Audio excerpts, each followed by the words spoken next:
Hi, welcome to Straight Talk. As you know, every month, every couple of weeks, we try to get on the air here and teach you about this opiate epidemic. I mean, this is, people say, well, is it getting better? We might see a few less overdoses, but the number of people addicted keeps getting worse. So it's important for us to try to help people. You're going to have a hotline. You're going to have a website of Amethyst Health, a great group that does great work to help a lot of people all over this country. The number will be up. But we've got a special show because we have a real celebrity here who has been through the mill. That's all I can say. Someone that I followed for years, Lilo Brancato Jr. You may recognize him. He was in The Sopranos. He was in, to me, one of the greatest movies ever, which was The Bronx Tale, and ended up getting himself in trouble, like we see a lot out there. But now he's doing well. We're going to hear all about his story. Lilo, welcome. Thank you. Thank you for having me. Thank you so much for coming in here and sharing your story. It's an amazing story, and the bottom line, though, is you're here to help. Absolutely. You're here to help people, convince people to get help. Absolutely. But let's talk a little bit about your story. Sure. Because, we all grew up watching The Sopranos, and we all watched you there, and The Bronx Tale was like a cult classic movie. It was a great movie. So how old were you when you were in all that? Well, I was discovered on Jones Beach in 1992 when I was 15 years old. 15 years old. Yeah. Just discovered. Yeah. Because you were a good-looking guy and you're out there. Yeah. That's amazing. Yeah, it was, something so surreal at the time that it happened. Because at that point in my life, when you're 15, 16 years old, you're at a crossroad, and it almost felt like it was supposed to happen, and it happened. And I didn't appreciate it as much as I should have. And now looking back in hindsight, I could have done things a little different. Sure. I mean, I think we all can say that. But at 15, did you want to be an actor? Was that something, or they just said, hey, you're a good-looking guy, we're going to make you a star? Yeah, most importantly, I bore a resemblance to Mr. DeNiro. And the role was of his son, and he was to make his directorial debut in that film. And the thing that they were looking for actors with no previous experience. That's what they wanted. They wanted the authenticity. So you and Robert De Niro got to be pretty tight, I imagine. Oh yeah, absolutely. Doing that movie. Yeah, well, he was the director. He was very hands-on. It was his first film, and we spent a lot of time together. So here you are. You were in The Sopranos, a really great movie. Other parts, right? Crimson Tide, Renaissance Man. Yeah, a lot of other parts that you were. So you want to roll. Yeah, really, really blessed to have worked with some Hollywood's best. Yeah. When did it begin to take that turn? I would say when I was about 18 years old. So you're a couple years into your acting career, doing well. Right. Did you move to LA or did you stay in New York? No, I stayed in New York. One thing that I didn't do, one thing that I did do was that I dropped out of school. And, that's where it all started because I had much more free time on my hands. And with the free time, I was, financially doing well. Didn't really have much of an overhead. I lived home with my parents. So, the access to, going to nightclubs and all of that was there. It was right in front of me. And, without really anyone in my family that had the experience to try to steer me away from that because they're immigrants from Italy. They didn't know anything about Hollywood or how it worked. And, it was basically a recipe for disaster. So you started partying. Yeah. I mean, you're in New York. Absolutely. You're an actor. Yeah. You got money.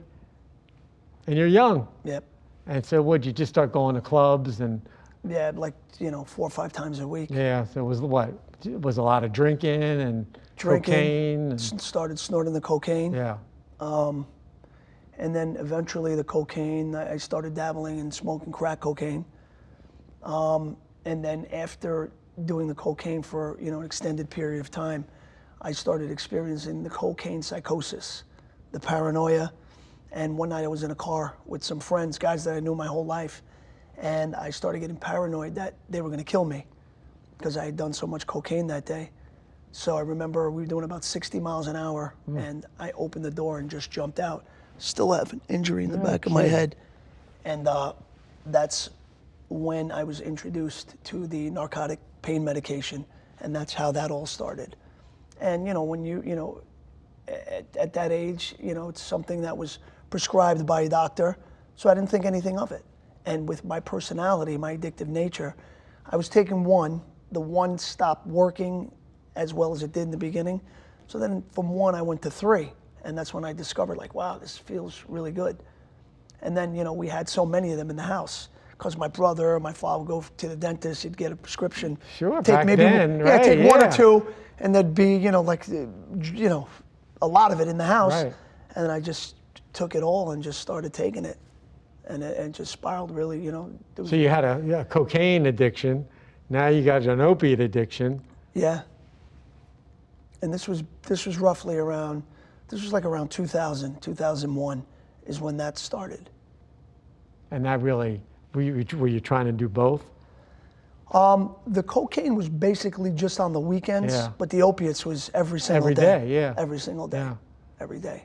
So it's interesting because even back then, the doctors would just keep prescribing. Like you said, everyone had them in their house. Absolutely. Back then. Yep. You always did, no matter what. It just didn't matter, We're talking with Lilo Brancato Jr., again, an actor. Now we're finding about his addiction story and what happened with all that. But you're here to help. Absolutely, and we're going to yes. get to that too, because I want people to know that we're going to talk about that part of it. But we're going to take a short break. Sure. Come back, finish talking about your story, Okay. and talk about where you are now. Okay. You're a different person. Okay. So stay with us. Thank When we come back to Straight Talk, we're going to continue to talk to Lilo Brancato Jr. about his story of being an actor and also an addict. Stay with us. We're coming right back. Who helps a hero? Who tells the story of their scars? The freedom and safety of so many, of us all, is earned by the sacrifices of so few. Who helps a hero? We all do. The Gary Sinise Foundation works to support America's defenders and strengthen their families through entertainment, the construction of smart homes for our wounded heroes, and by inspiring and educating others to also support the veterans within their own communities. We enjoy the benefits of their sacrifice and service each day. Now it's time we serve them. Find out how you can help our heroes at GarySiniseFoundation.org. While we can never do enough to show our gratitude to our nation's defenders, we can always do a little more.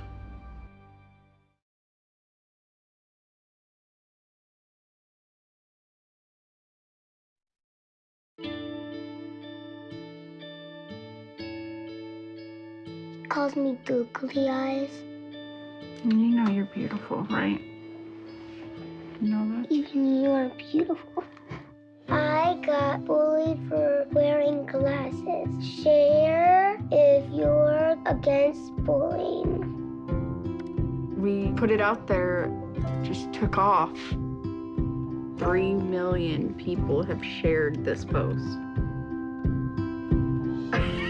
Don't let bullies get you down. I stand with you. Our whole family's wearing glasses.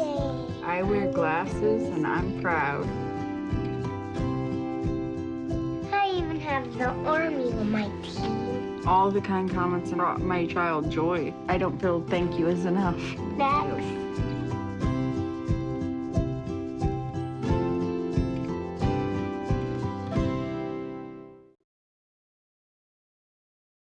Hi, welcome back to Straight Talk. We're talking with Lilo Brancato Jr., and I've said it wrong before, and I apologize to Lilo. And hearing about his really amazing story of being a young actor, making it big, and then getting addicted to cocaine, painkillers. Now, Lilo, where did heroin pop in there? Because you had the painkillers, you had cocaine, partying. When's heroin pop in? Heroin started in about 2005. Gotcha. It became a lot harder to get the prescription pills on the street, and heroin's always there. Yeah. And you know, a couple of friends of mine introduced me to the heroin. It was much easier to obtain on a daily basis. So then I started snorting heroin. Just, you know, you think about today with this fentanyl, and you think about the drugs that were done back then. If fentanyl was in that heroin back then, I probably wouldn't be here right now. I mean, the fact that 70,000 people died last year Right. because of that just is unbelievable to think about how deadly. Yeah, so dangerous. How deadly it is. Now, so you went on for how, I mean, you know, eventually you bottom out. Well, You know, 2005 was a pretty rough year for me because I was doing the heroin on a daily basis. You know, it got to a point. I never shot it intravenously. I was snorting like 20 bags a day. Jeez. Then and I had always dabbled in the crack cocaine, but then in June of that year, I remember a friend of mine, he always told me, he said, you keep messing with that crack pipe, it's gonna get you one day. And I remember in 2005, in June, I remember the exact day, exactly where I was when I took that hit of crack, and I was not able to stop after that point. So then I had the two addictions. I was going out with a girl that I cared about very much at that point, and she was going to take the MCATs to get into medical school. It came to a point where she didn't have room in her life for me anymore, so she broke up with me. I was devastated over that. So things, as far as my drug addiction was concerned, Going downhill, I mean, got much worse, and I spiraled downward, out of control. So then I thought I'd find a loophole and became friends with her dad as a reason to go by the house. We were hanging out together. He was about 48, I was about 29 at the time. And you know, on December 10th, 2005, we were together. And we were trying to get more drugs, and we were trying to get into a house in the middle of the night. You know, I broke the glass to get in to get some more narcotic pain. It was a friend of mine who I hadn't seen in a while, but I knew he always had the pills, you know, Right. the codeine, just something because I was sick. Next door lived an off-duty New York City police officer. He heard the noise, came out, a gunfight ensued. I was not armed that night, but the two other men were. And the guy that I was with, I didn't know that he was armed, but later on, of course, found out that he was. A gunfight ensued between the two of them and the off-duty police officer. The heroic off-duty police officer was fatally shot and killed. He was shot in the heart, and he was killed.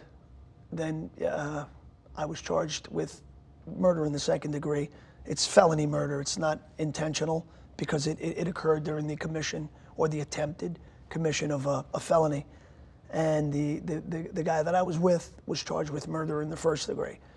So now we were, you know, we were incarcerated and went to jail, Rikers Island in New York City. Spent about 3 years there fighting my case. The first year there, I was still getting high. November 12th. In prison. Yeah, my you know, November 12th, I overdosed in my cell. I took some MS Contin, snorted some heroin, and I still didn't stop. I mean, you would think after another human being loses his life. Well, everything you went through, and now Yeah. you're in prison. Yeah, Yeah, and just shows you how powerful that addiction is, right? Absolutely. I mean, just, you know, even after someone lost their life at the hands of your addiction, to still keep using shows how powerful this disease truly is. And I still kept using even after I overdosed. And then November 18th, 2006, I received an attorney visit from my cousin and my friend. I mean, they expressed such disappointment in me. And, you know, said, you got all these people that love you, want to see you get better, but you keep doing this, you're going to have no one. And for some reason, it just sank in that day. And November 18th, 2006 was the last time that I got high and the last time that I used. But meanwhile, you're still in prison at that time. Right. I still had a long road ahead of me at that point. And, you know, I got sober. I learned the law. I learned, you know, the charges. I read as much as I possibly could on the charges I was facing to help my lawyer help me. And then eventually in 2008, I went to trial, was acquitted of all charges with the exception of an attempted burglary in the first degree. And I was sentenced to 10 years on that conviction. served 8 when I went up to prison. I decided to go to school. I decided, your education and your health, of course, probably the 2 best investments in life. And I figured what better time to get my education than now. So I got my GED, and then I enrolled in college, an outside school that I paid for out of my own pocket. I earned a degree in business management, and I was given a 6-month time cut. I came home 6 months early as a result of that. And, it changed me in such a profound way. But your total time in prison was? About 8 years and, 8 and a years. few weeks. That's yeah. a lot, a big chunk of your life. Yeah, it is, but living in that environment where you'd overdosed, obviously plenty of drugs. Yeah. I mean, it's probably harder to stay off of drugs in prison than it would be on the street. It was, but I just think that that time was set aside for me by God to get my life together, and I recognized it for what it was, what its purpose was. And, I used it, I'd like to think, in a really smart way. And, I got sober there, I got my education, and, I knew, listen, someone lost their life, and there's not a day that goes by that I don't think about that night and how I wish I could change the outcome, but I can't do that. I said, I got to think about now and moving forward. And I just knew that having an education would definitely help me because I was determined to help others. God saw me through this. I could have died multiple times. I could have went away forever. I could have been, 25 to life and never came home. But God saw me through it. I'm here for a reason. And that reason's not to go back doing the things that I was doing. It's to use my experience helping other people in hopes that they don't do the same thing that I did. Right. It's an amazing story because so many people will go through the prison experience and then go back. Right. They come out and go right back. Recidivism. They go right back into the same behavior and the same stuff, but you didn't. So, Thank God. I want to hear more about what you're doing now and where we are. We're talking with Lilo Brancato Jr. He was an actor, he was an addict, he was in prison. Now he's out helping people. That's redemption, is what we call it. And we look at our past and we look at what we're going to do in our future. We're going to hear more about Lilo and what he's doing now when we come back, so stay with us. We are coming right back to Straight Talk. Your daughter just had her first breakup. Do you A, put yourself in her shoes? B, console her? Don't worry, sweetie. This is gonna happen a lot. Or C, find her a new boyfriend? Nice, single boys. That was weird. As a parent, there are no perfect answers. But you don't have to be perfect to be a perfect parent. Thousands of teens in foster care will love you just the same.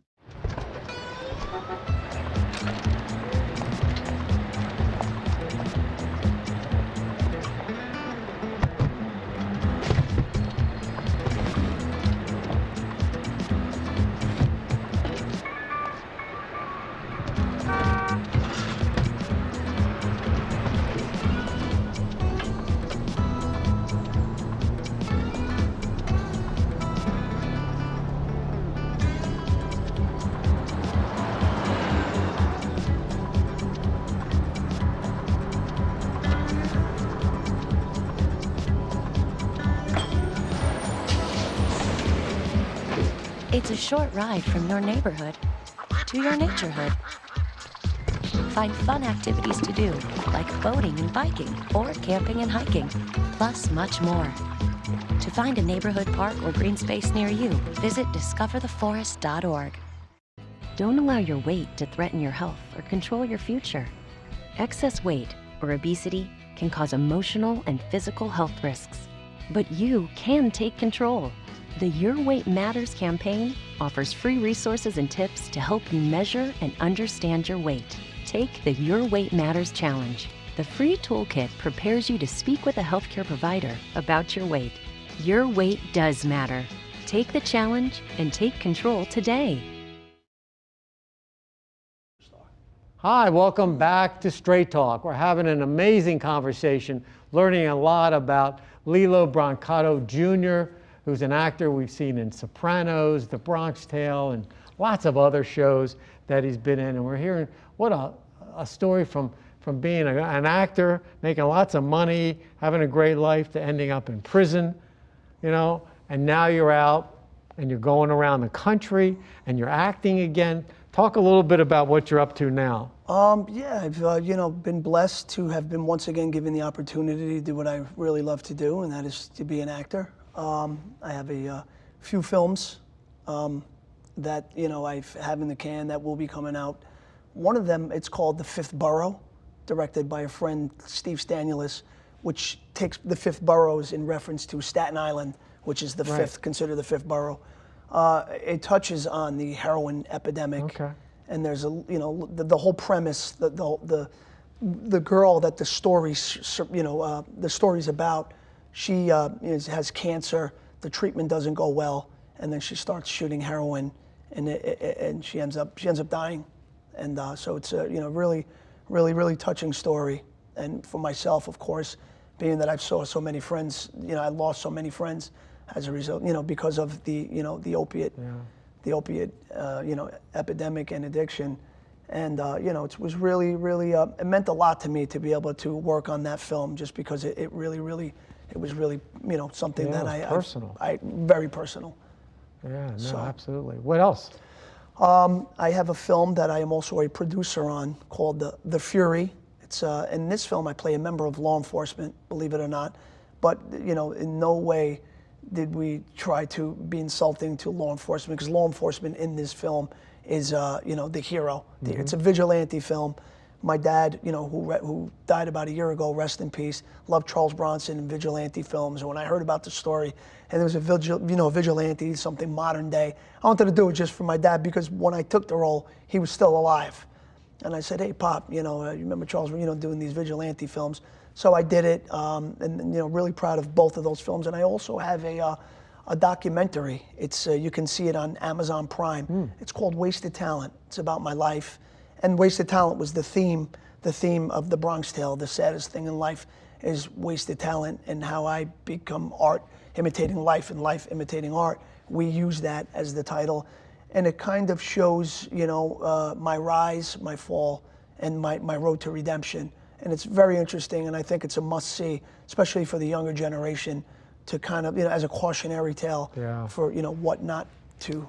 You go out and speak a lot. I do. To kids, schools, anybody that'll pretty much listen. Right. What kind of response do you get?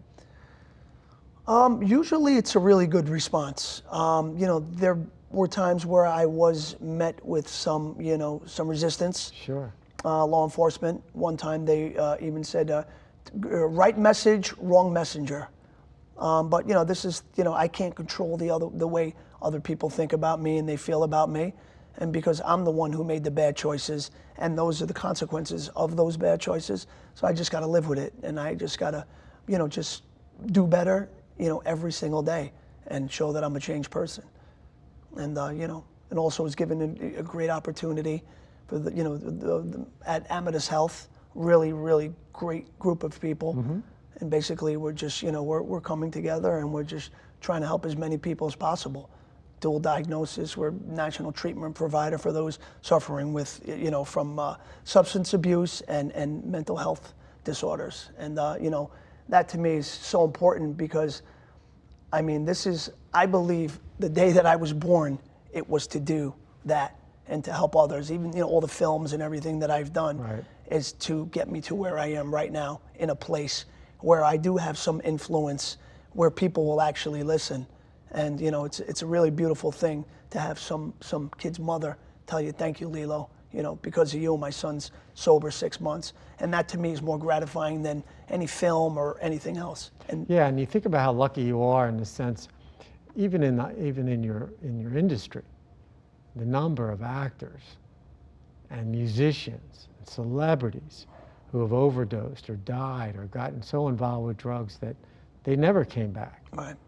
You think about that, and hopefully that they're using your talent now, not just for acting, but your story. It's such a powerful story. Yeah, I consider myself, a modern day miracle. Yeah. That's what it is. You see so many people. Like while I was incarcerated, I lost like 12 friends during that 8-year span. It's serious. So. Yeah, it's pretty amazing. Now, you're still in New York? Yes, I'm in Yonkers, New York. You're still in Yonkers. Yes. Do you run into the old crowd kind of a thing? How do you deal with that? Because I know we always talk about relapse and who you're hanging out with. Well, people, places, and things. Yeah. I kind of stay away from all of that. And I made a point to tell my partner Victor, we're producing films, that we got to have a really good group of people around us, and people need to see that. All guys that are sober, and you are the company you keep. And my dad would always say that. When my dad would always say, if you hang out with people that limp, eventually you're going to start limping too. So it's very, very important, who you surround yourself with, And you think about it, because I know going back, living in the same place, having to deal with a lot of the same environment and stuff like that, it's not easy for people. No, it's not. You watch people come out of prison and they go right back to the same neighborhood, the same friends. And when you get clean, all the friends who are still using, they don't want you to stay clean. No, of course not. And that's part. I mean, when you go out and talk, are you talking to young kids or are you talking to whoever asks you? Yeah, whoever. Because people out there might say, hey, I want him to come to my school, or I want him, and you work I've with. done a lot of that with the And you schools. work with Amadeus, and I'm sure they would let you go anywhere. And Yeah, absolutely. so if they wanted you, they could it's, get hold of you through Amadeus, probably. Yes. And their number's been up several times Amadeus Health. during the show. Right. And they could request maybe having you come out. Absolutely. This is That'd very be pretty important to awesome. me. Yeah. Yeah, I think that would be really good for people to hear, when you think about that time, in your life. And personally, you're moving forward and everything's good and you look healthy. Thank God. Thank God. It's amazing because, I watched you in all those episodes in The Sopranos, and I love The Bronx Tale, one of my favorite movies of all times, and I watched that and I was excited you were going to be here because I read up on your story, and it just, it shows that people can start over.